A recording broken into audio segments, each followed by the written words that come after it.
Bonsoir à tous. Ce soir, on se retrouve pour le e-Teachers numéro 18, si je me trompe. Si je me trompe pas, pardon. C'est pas Guillaume ce soir qui commence à parler, c'est moi. Guillaume nous rejoindra peut-être tout à l'heure. Il avait quelques soucis de fin d'année, de conseils de classe, des choses comme ça, de spectacle. Il vous expliquera ça tout à l'heure, si en tout cas il nous rejoint. Ce soir, un numéro un petit peu spécial aussi, on va recevoir une invitée qui va se présenter dans un petit moment. Je vais revenir simplement sur l'épisode 17 qu'on on avait reçu Malik qui est de Tahiti, qui nous présentait un petit peu son parcours tahitien et le numérique sur Tahiti. On a eu pas mal de commentaires. Je vais prendre un commentaire en tout cas qu'on a reçu de Laurence Bernard, qui est, je pense, une fidèle spectatrice de notre émission, qui nous dit vivement le dernier de la saison 1 et surtout les prochains de la saison 2. Alors, keep up with the good stuff, guys. Merci à Malik pour sa présentation très intéressante, ce regard sur le numérique en Polynésie française. Très sympa de découvrir comment ça se passe à l'autre bout du monde. Merci à toi en tout cas, Laurence, pour ce retour. Ce soir, si vous voulez toujours, on a notre petite chatroom, là, notre bêta chatroom qui débute, qui est sur le site e-teachers.fr, donc e-teachers.fr. En bas à droite, vous avez un public chatroom où vous pouvez réagir, poser des questions à tout moment. Voilà, il y a toujours aussi notre compte Twitter, notre hashtag e-teachers si vous voulez réagir en direct. Voilà, on va présenter, je vais laisser Yasmine se présenter avant toute chose. Bonsoir Yasmine. Bonsoir, donc voilà, moi c'est Yasmine Kasbi. Je suis community manager pour seriousgame.be et donc en parallèle aussi formatrice multimédia, où donc j'utilise dans le cadre de mes formations beaucoup de Serious Game. Voilà, alors je t'ai contacté justement parce que le Serious Game dans le monde de l'éducation, on en entend parler. Finalement, autour de moi, peu de monde l'utilise. Donc je voulais savoir un petit peu déjà qu'est-ce que c'est un serious game? Alors on peut traduire ça comment en français? Donc jeu sérieux, c'est ça? Un jeu sérieux, oui, traduction, oui. Donc, c'est Bon, l'utilisation en tout cas des techniques du jeu vidéo pour faire passer une matière, que ce soit éducative, caritative, politique, à ce qu'on veut, quoi. d'accord. Et pourquoi ce site? Déjà, première chose, ton parcours, pourquoi ce site? C'est toi qui as. Vous êtes plusieurs, là, je pense, dans l'équipe, c'est ça, non? Oui, bah en fait à la base j'ai utilisé un peu comme tout pédagogue, hein, quelques serious games dans le cadre de mes formations. Et bah, j'ai trouvé l'outil assez intéressant. Et donc, comme il y en avait quand même énormément, beaucoup d'applications, je me suis dit, bon, on va faire un blog qui n'est pas celui d'aujourd'hui. Euh, alors, prochaine question que j'ai envie de te dire, c'est d'où vient le serious game au départ? Alors, Serious Games, ça vient des États-Unis. Le tout premier qui a été créé a été fait par l'armée américaine pour entraîner leurs troupes, à du moins travailler en équipe. Et voilà quoi. Je ne sais même plus le titre. Ça doit être US Army, quelque chose comme ça, quoi. D'accord, qui était pour l'armée américaine, d'accord. Ouais, ouais. Et dans le monde de l'éducation, tu sais quand est-ce que ça a été utilisé au départ ou non? Typiquement éducatif, non. Non, Non, j'ai rien à ce sujet, non. Et alors c'est des jeux qui ont été faits spécialement pour les jeux sérieux ou on détourne des jeux existants par contre? Oui, Si on bien parle. sûr. Excuse-moi. Bien sûr, on en détourne. Il y a notamment un très connu, c'est World of Warcraft, qui est utilisé pour apprendre la gestion, le management. Enfin, il y a plein de choses derrière. Beaucoup tout ce qui est réseau virtuel, c'est utilisé dans le cadre des formations. Il y a notamment un enseignant qui s'appelle Yann Min, qui donne dans une université à Paris. Et lui, il utilise carrément les mondes virtuels pour donner ses cours, quoi. Donc, au lieu d'avoir une classe tout à fait classique, eh bien, chacun reste chez soi et lui donne ses cours comme ça, quoi. C'est assez sympa. C'est vrai que ça motive quand même beaucoup les élèves parce que c'est une autre manière de pouvoir aborder des matières. Et en plus, ça permet aussi de pouvoir intégrer des matières différentes. Donc, par exemple, lui, il crée des visites comme dans un musée. Donc il recrée carrément des galeries pour lui montrer. C'est comme un support euh, à la place d'un livre, quoi. C'est vraiment la même chose. D'accord, mais c'est des mondes virtuels style les Second Life, des choses comme ça, c'est ça, avec des petits personnages, c'est ça? Non, pas du tout. Oui, voilà. Second Life. D'accord. D'accord. Tu peux répéter le nom de Son nom, c'est Yann Min. Y-A-2-N-M-I-N-H. D'accord. D'accord. Très bien, je mettrai ça dans les notes de l'émission. Oui, parce que je pense à des jeux. Moi, je vois beaucoup passer. Alors, si je prends des jeux détournés, je vois par exemple les SimCity ou qui sont aussi des jeux Ouais, dans l'éducation. Je cherche le nom, le jeu avec les pixels là. Je sais plus. Je suis bloqué là. Donc, il y a beaucoup de jeux comme ça. Et qui développe est-ce que un Serious Game est gratuit forcément? ben, souvent, c'est commandité, hein, donc à la base, ça devrait l'être. Mais c'est vrai qu'ils ne le sont pas tous. Enfin, ça dépend par qui ça a été commandité, si c'est l'État ou une université ou un centre de formation. Donc, voilà, dans ce cas-là, forcément, ils le mettent à disposition du public, quoi. En fait, il y a les deux. On en trouve autant gratuits que payants. Enfin, les plus payants, c'est plus du côté des entreprises, en e-learning, tout ce genre-là, quoi. Mais sinon, au niveau éducatif, j'en connais quelques-uns de payants, mais très peu. D'accord, parce que qui sont les développeurs en fait de ces tu me disais ça peut être l'éducation nationale, ça peut être une entreprise qui peut demander de fabriquer le jeu, c'est ça? Ouais, n'importe qui. Mais en fait, les entreprises qui les créent, ce sont des créateurs de jeux vidéo purement ludiques à la base, quoi. Souvent, ils font les deux. D'accord. On ajoute simplement une personne spécialisée dans le domaine dans lequel on veut traiter le sérieusement. D'accord. Et concrètement, si je prends le cas d'une entreprise, parce que j'en ai vu certains où alors j'avais vu par exemple, je prends un exemple, il y avait de la manutention, on apprenait carrément à utiliser comment ça s'appelle, l'élévateur, etc. Est-ce qu'il y a des retours, des choses comme ça, ouais. Est-ce que c'est vraiment Il y a des concluant, voilà, voilà. Oui, que ça ne remplacera jamais la réalité à 100%, mais en tout cas, ça fait avancer, on peut dire les choses à 80%. Où en fait, dans le monde médical, on s'en sert énormément, donc pour les étudiants en médecine, infirmerie et tout ça. Et c'est vrai que ça permet en tout cas de pouvoir aborder, donc, par exemple, une opération. C'est vrai qu'on n'osera plus se tenter à laisser faire une opération virtuelle plutôt qu'une réelle, quoi. En tout cas, déjà, il y a moins de danger et ça permet d'aborder quand même une matière qui est difficile. Donner comme un cours théorique en médecine, c'est pas toujours évident, quoi, sans la pratique. Voilà. D'accord. Donc ça permet quand même d'acquérir des compétences, euh, peut-être pas vraiment manuelles, mais en tout cas l'intellect du manuel, si je me fais comprendre. D'accord. Et toi, si on revient maintenant sur ton cas particulier, alors toi, tu nous disais, tu utilises plutôt dans les jeux éducatifs, c'est ça? Oui, donc moi je donne une formation à tout public, que ce soit des adultes ou des enfants. Je suis depuis quelques années un petit peu plus spécialisée avec des enfants. Et donc j'utilise au quotidien des jeux, pas que de serious game, hein, il y a du serious gaming aussi. Donc le serious gaming, c'est les jeux ludiques qui sont détournés pour ces fins sérieuses. Et c'est vrai que ça fonctionne très bien parce que les élèves, déjà, ils avancent à leur propre rythme, ils peuvent recommencer, ils ne sont pas pénalisés, ça c'est très important. Au contraire, on les encourage à recommencer. J'ai des enfants, par exemple, en bas âge qui continuent chez eux le jeu pour apprendre. Certains viennent même me voir en me disant, voilà, moi j'ai telle ou telle difficulté dans telle matière, est-ce que tu n'as pas quelque chose pour moi apprendre, quoi. Et ça, je trouve ça génial, quoi. Jamais un enfant viendra demander un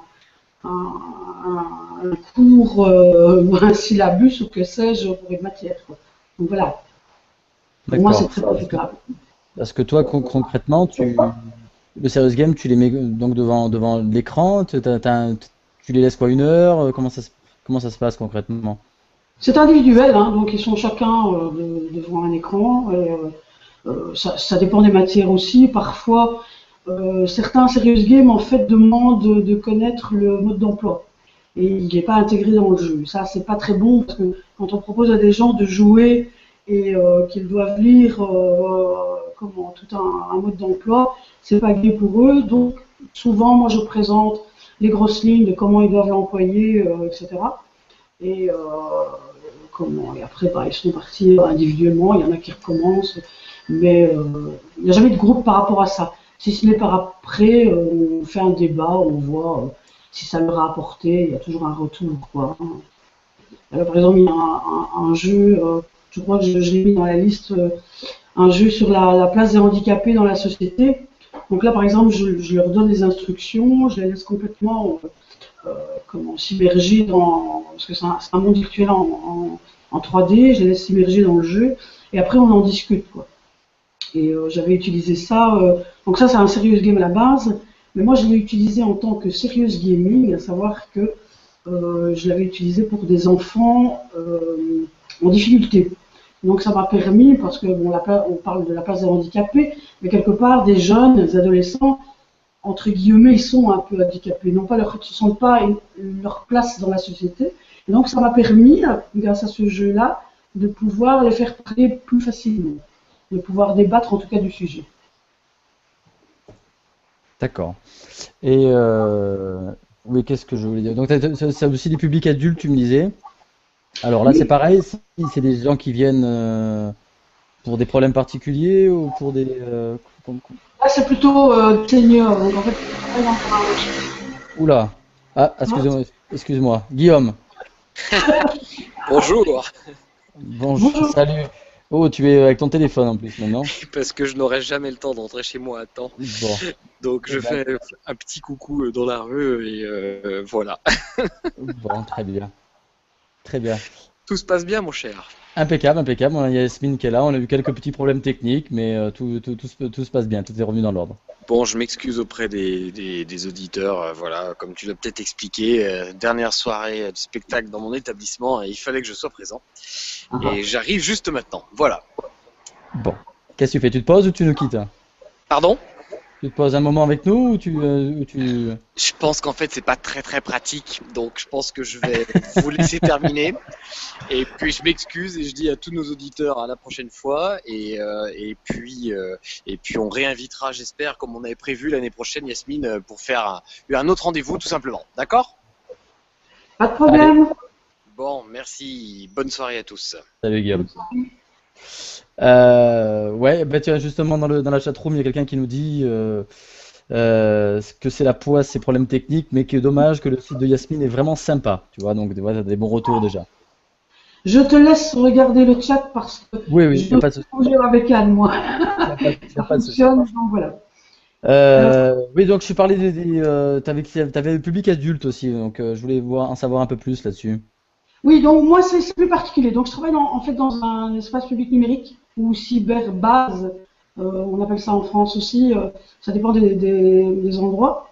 En fait, vous avez les deux termes, hein, cyberbase et espace public numérique. Et donc on a comme public aussi des adultes qui viennent apprendre à utiliser les outils, les nouvelles technologies. Et donc ça va il y a des seniors, hein, ça va de la manipulation de la souris, donc vraiment démarrer au départ. Jusqu'à plus loin, bien sûr. Et notamment pour les seniors, qui en fait, c'est un public qui est très frustré dans l'apprentissage d'un ordinateur. Et donc, moi, j'utilise des jeux simplement pour leur faire manipuler la souris ou autre chose, quoi. Et donc, le fait qu'ils s'immergent dans le jeu, ils oublient carrément leur frustration. Ça passe au-dessus et voilà. L'apprentissage passe comme une lettre à la poste, quoi. Et Et, ça, et par, ex- donc, par exemple, là, justement, pour l'apprentissage de la souris, de la base informatique, t'as quoi comme serious game c'est pas que des tu serious utilises? games, hein, c'est vraiment du jeu purement ludique que Ah, j'utilise. vraiment du jeu ludique, d'accord, d'accord. Ouais, Bah, c'est plus du serious game, d'accord. Ok. voilà. Euh, Ensuite, donc si on parle, donc je reviens des enfants, si on parle de serious game, il en existe simplement pour, je sais pas, pour lire, pour les maths, compter, les sciences, la langue. Il existe dans tous les domaines des serious games? À ce qu'on a le plus, on est très gâté, c'est en maths, ça c'est vrai. sur les calculs. Il y en a un, j'ai cité, là, ça s'appelle le Météormat. Et donc, en fait, il y a des météorites qui arrivent sur la planète Terre et on leur propose des calculs. Donc, ils peuvent choisir leur table, hein, multiplier les 4 tables et les chiffres aussi. Et donc, au départ, ils choisissent un peu selon leur niveau. Et en vrac, on leur propose différents calculs. Ils doivent répondre avant que la météorite ne tombe sur la Terre. Donc, en gros, ce sont les sauveurs de la planète, quoi. Donc voilà, c'est excitant pour eux, c'est assez sympa. Il y en a un nouveau qui vient de sortir, j'ai écrit un article début de semaine, et là il est accessible sur tablette, sur iPad et Google Play, qui s'appelle Slice Fraction. Et donc là c'est pour l'apprentissage des fractions. Il est super bien fait parce que ils ont vraiment répondu aux normes de la définition d'un serious game. À savoir qu'il n'y a pas d'écriture, il n'y a pas de lecture concernant le mode d'emploi, c'est intégré automatiquement dans le premier niveau, ce qui est très très important. Donc il joue tout en apprenant à utiliser l'outil. Et alors, il y a toujours, par contre, il gagne à la fin, il y a quelque chose à gagner. Enfin, il y a toujours, il y a de côté ludique, toujours de jeux vidéo, il faut gagner quelque chose, passer des niveaux, des choses comme ça ou? oui, tout le temps, c'est le même principe. D'accord. Exactement le même principe. Ah, parce que j'avais vu des différences justement sur les serious games, je sais plus, du game, advergame. Moi, j'étais un peu perdu là dans tous ces termes là. Oui, en fait, il y a du game, donc c'est plus éducatif. Advergame, c'est publicitaire. D'accord, ok. Il y a plein de choses comme ça Voilà, quand on regarde. Si on tape sur Wikipédia et serious game, on arrive dans plein de différentes oui. catégories. On s'y perd un peu, ouais. La classification, c'est selon la thématique, D'accord, les différents termes, quoi, oui. Alors, d'accord. il y a tout ce qui est caritatif aussi, qu'on met aussi un peu dans l'advergame. Et encore, ça va s'étoffer, hein, la liste n'est pas exhaustive. D'accord. Donc, même sur les tablettes, on retrouve maintenant du serious game comme ça, où ils sont en autonomie totale les enfants. Donc là, on est plutôt sur un public primaire, hein, c'est ça que tu. Sur Il y en des a choses comme plus ça. sur PC, mais c'est vrai que les tablettes, ça commence à arriver, quoi. D'accord. Et pareil, si on prend, donc là tu m'as parlé des maths plutôt en primaire, et on arrive après à avoir des serious games sur en maths par exemple, sur des niveaux plus, je sais pas, secondaires, collégiens, lycéens, avec des fonctions, je sais pas moi, de la géométrie. Ça existe des choses comme ça ou ça reste Non, vraiment encore très primaire quoi? pas à ma connaissance, mais je sais que c'est très prisé en tout cas, qu'il y a toujours les moyens financiers qui posent problème. Euh, D'accord. Je pense qu'à un moment donné, les gouvernements, que ce soit chez vous en France ou chez nous en Belgique, il faudra qu'on se réveille un bon coup, quoi, parce que Et moi, je peux pas faire. c'est des jeux francophones de toute façon là, que tu utilises, ouais. Pas tous, hein, il y en a des anglophones à partir du moment où c'est facile d'accès, ils ne demandent pas tous la connaissance de l'anglais, quoi. D'accord. Mais c'est vrai qu'on privilégie le français. Alors justement, tiens, on est dans les langues. Alors dans les langues, par exemple, est-ce que tu utilises des serious games pour apprendre une langue, tout simplement? Moi, personnellement, j'utilise Duolingo, qui Ah oui, là, c'est pas le jeu vidéo pur, c'est plutôt ce qu'on appelle de la gamification. Donc on gagne des badges, on fait concurrence, si on est inscrit via Facebook, on fait concurrence avec ses contacts, voilà. En fait, il y a trois choses à distinguer. Il y a le serious game, donc des jeux sérieux qui ont été créés dans une intention sérieuse. Il y a le serious gaming, donc qui sont des jeux purement ludiques à la base et qu'on détourne à des fins sérieuses. Et il y a la gamification qui utilise le principe du jeu. On en fait beaucoup, par exemple, au niveau écologique. J'ai un exemple qui me vient à l'esprit, c'est certains pays où les gens ne bougent pas beaucoup, aux États-Unis plus particulièrement. Donc à un moment donné, ils avaient instauré, et ça c'est, comment, je ne sais plus quelle firme, c'est une marque de voiture en tout cas, je crois que c'est Volkswagen qui avait fait ça. Ils avaient mis un système sur des marches d'escalier pour reproduire un piano, pour inciter les gens à prendre les marches d'escalier plutôt que les escalators. Donc d'accord. voilà, les gens sont amusés à jouer des notes de musique sur le piano, ou encore un système dans les parcs, dans les poubelles, quand on jette un déchet dans une poubelle, on en reçoit un billet de loterie qui peut être tiré au sort et on peut gagner de l'argent. Voilà, ça c'est des systèmes de gamification. On emploie les principes du jeu, quoi. D'accord. Alors, il y a une question dans la chatroom qui me dit est-ce qu'un serious game c'est forcément un jeu vidéo et ça va pas être aussi un jeu de société? Tu peux répéter? Alors, il me demande si c'est forcément un jeu vidéo, un serious game, ou ça peut être tout simplement un jeu de société. C'est plus spécialement un jeu vidéo, hein. Jeux de société, il y en a, ça c'est vrai. Ça, je crois qu'ils deviendront aussi serious game parce que le principe est exactement le même, c'est que la technique qui change. En fait, on est en pleine évolution, ou révolution même pour l'instant. Donc, je pense que oui, pour moi, ça peut faire partie. D'accord. T'as pas d'exemple concret sur des jeux de société qui sont utilisés justement? Non? Il y en a, mais ça ne me vient pas comme ça à vif. Bon, d'accord, je te coince là. Donc dans les langues, ok. Bah moi tu sais, je suis un scientifique. Alors j'ai essayé de chercher un petit peu dans les sciences ce qu'on peut trouver en serious game. Qu'est-ce que tu utilises aussi dans les sciences, en bio ou en sciences physiques ou autre? En science, il y en a un très bon, mais en fait, c'est un monde virtuel pour enfants.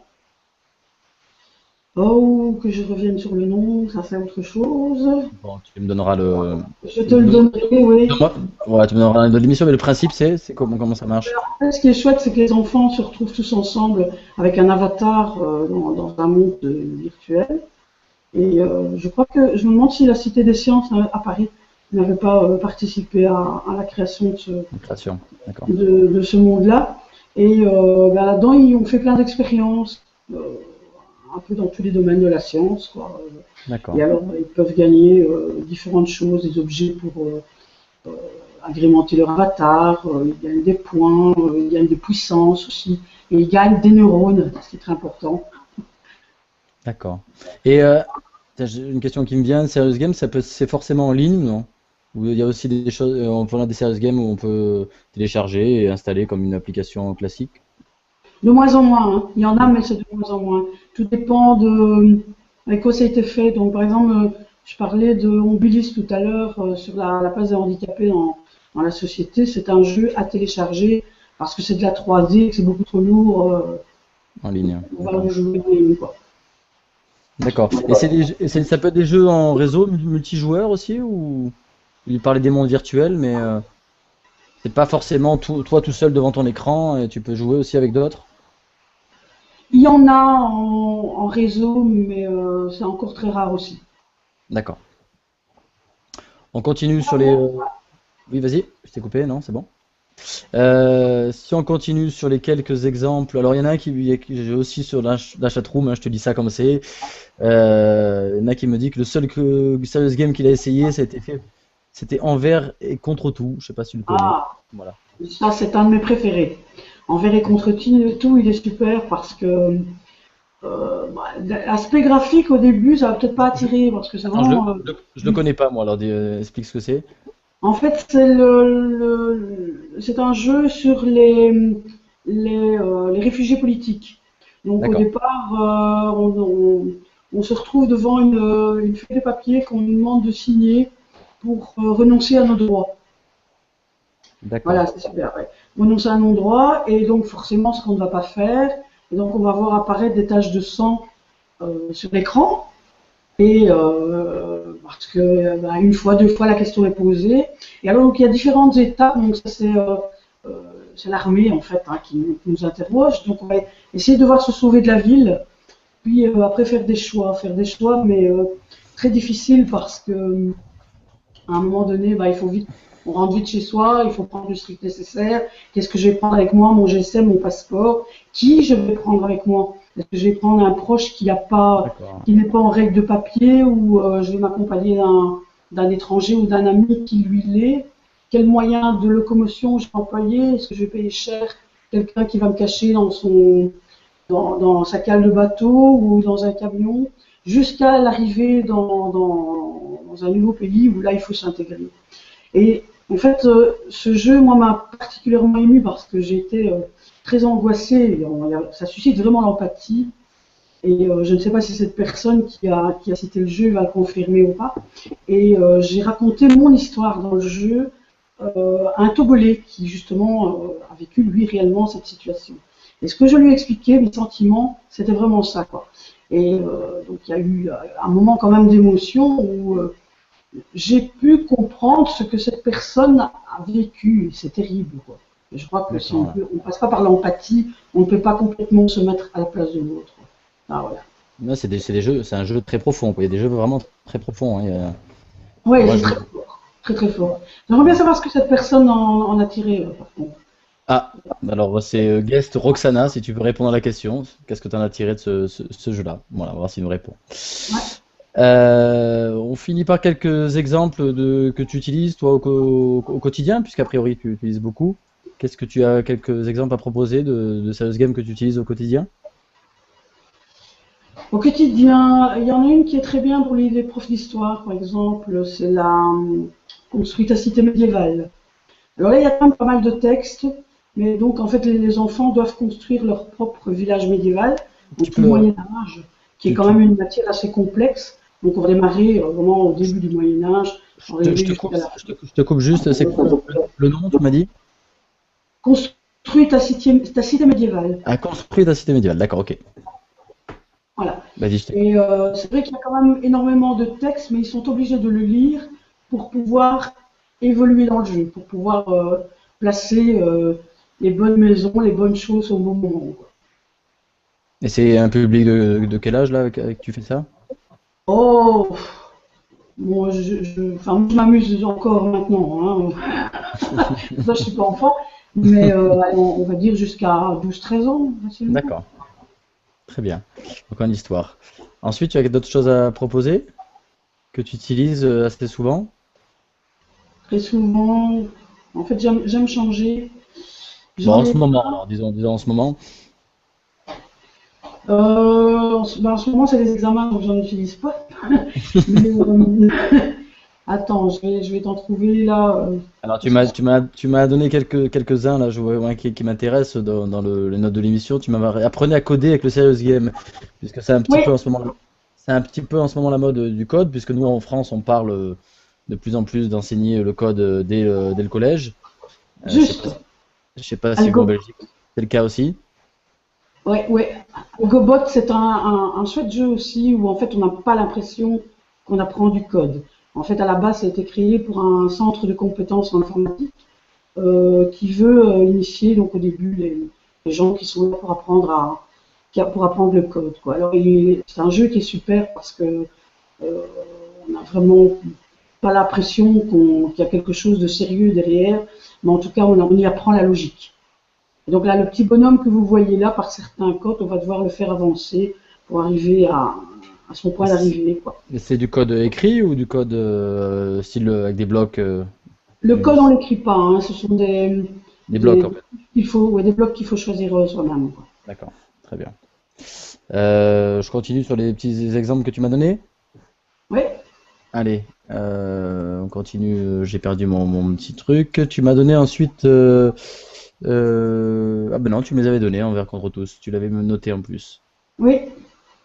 Voilà, tu m'as donné 2 jeux de maths et voilà. Bon, mais très bien.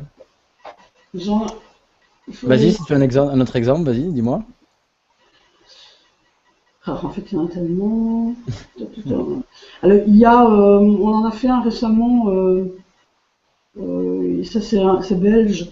Masterfind, c'est un jeu sur qui a été créé par Child Focus sur la sécurité enfin, la vie privée des enfants, quoi. Donc en fait, ils se retrouvent un peu dans un monde similaire à Facebook, mais qui bien sûr n'est pas Facebook. Et donc là, ils vont devoir mener des enquêtes parce qu'il y a une personne qui a disparu. Donc ça, c'est le gros de l'intrigue. Voilà, Masterfind. Et c'est sympa parce que ça leur permet d'apprendre un peu à comment se comporter sur la toile, que publier ou pas, est-ce qu'il faut donner des informations personnelles ou pas, etc., quoi. Ouais, c'est bien ça. C'est Ouais. des jeux comme ça, ils peuvent. moi, c'est toujours le cas. Donc, nous, on est enseignants, donc on a une classe. Moi, ce que j'aimerais savoir, c'est comment arriver au serious game dans sa classe. Est-ce qu'il faut le faire en dehors? Il faut leur dire plus loin, mais si vous voulez aller plus loin, il y a tel jeu qui va vous amener un peu plus loin dans ce qu'on fait. Ou est-ce qu'il faut se prendre un petit temps dans la classe, je sais pas, un quart d'heure, 20 minutes pour essayer de faire ça? Ou est-ce qu'il faut, quand on a fini quelque chose, le mettre en place? C'est un petit peu ça. À ton avis, toi, ton avis, Pour moi, tout dépend des cas de figure, hein. Si on n'a pas le matériel, forcément, on va demander aux enfants de jouer chez eux. On peut leur proposer ça comme devoir. Au moins, j'ai sûr qu'ils vont le faire. Proposer un jeu en devoir, voilà, c'est sympa. Et après, on en discute en classe. Moi, dans mon cas, bien sûr, j'utilise le jeu sur place. Donc, je laisse les enfants, pendant un certain laps de temps, si ça doit durer 2 cours, ça dure 2 cours. Et après, on fait un petit brainstorming, quoi. Entre nous, on voit un peu ce qu'ils en ont retiré ou pas. Aussi, il faut savoir que, bon, comme je suis, donc j'ai des classes, mais je ne suis pas enseignante. Et donc, je travaille en parallèle avec les enseignants, donc à savoir où ils me donnent leur propre programme qu'ils voient en classe. Et en fonction de ça, bah, moi, je suis là un peu comme du rattrapage ou comme une information supplémentaire où on utilise, en tout cas, les jeux vidéo, en matière. et Donc voilà, il y les, a mille possibilités, chacun peut le faire comme on veut, il faut voir si on a le temps, ça c'est important aussi. Jouer à un jeu, ça dure souvent entre quoi, une demi-heure, 1 heure. Donc, et les, voilà. les enseignants, ils en pensent quoi de ça, justement? Ah bah, beaucoup de progrès, hein. J'ai par exemple eu des cas d'enfants dyslexiques qui ont joué à des jeux sur le français et bah, ça leur a permis de s'améliorer, de s'affranchir aussi, et ça c'est important. Des enfants, des perturbateurs, on arrive à les canaliser beaucoup plus.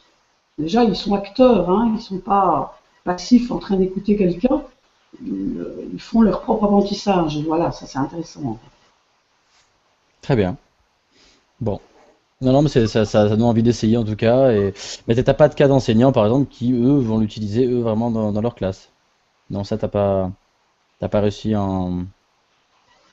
Qui l'utilisent, non. On est en train de faire une, une analyse justement là-dessus, des statistiques, pour essayer de savoir avoir un peu des retours.